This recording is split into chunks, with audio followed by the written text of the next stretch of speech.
We have spent the last few weeks talking about light as a wave.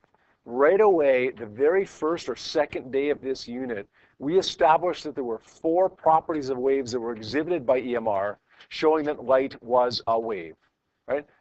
Diffraction, interference, refraction, polarization.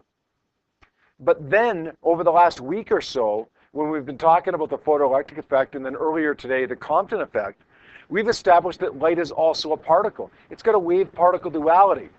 Wave nature, polarization, diffraction, interference, refraction. Particle nature, photoelectric effect, Compton effect.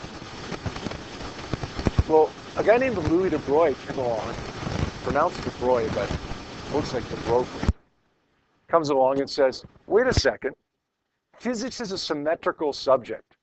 If electricity causes magnetism, then magnetism causes electricity. If A causes B, then B will often cause A.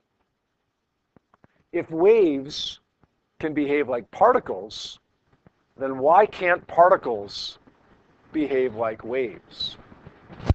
So de Broglie suggested that light waves have a particle nature, electron particles should have a wave nature. Not solely a wave nature. They've got a particle nature too. The nature that we see, that we observe, isn't thrown out now. Okay, it's still there, but it's got a wave nature associated with it as well. Now, de Broglie went so far as to derive an equation for the wavelength of electrons, and for that matter, the wavelength of a baseball or the wavelength of a semi-truck. Now, we don't usually talk about the wave nature of a baseball or a semi-truck because they're so massive. The wave nature doesn't really manifest itself, but it theoretically has a wavelength associated with it. De Broglie calculated it. But here's the thing. He had no proof whatsoever to support his hypothesis. None. It was purely a theoretical argument. It was a hypothesis based on symmetry. If A causes B, then B can cause A. Happens a lot in physics, but not necessarily.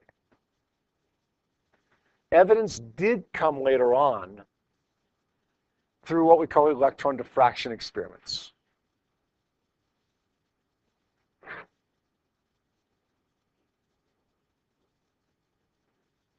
When light goes through these 2 openings, it ends up forming an interference pattern on the other side.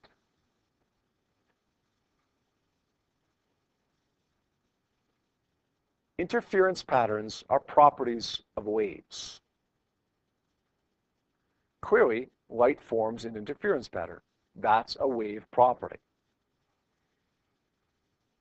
We're about to see a video that's going to last for 4 or 5 minutes that's going to show you what happens to electrons when we start firing them through those 2 openings.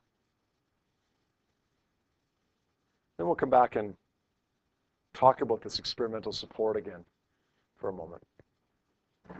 You just saw the video.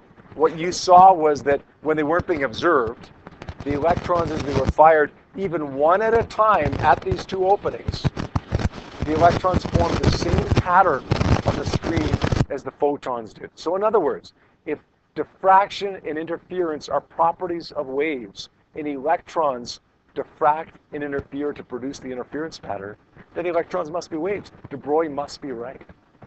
So these electron diffraction experiments support de Broglie's hypothesis that the electrons are in fact, and other particles as well, are in fact particles and waves.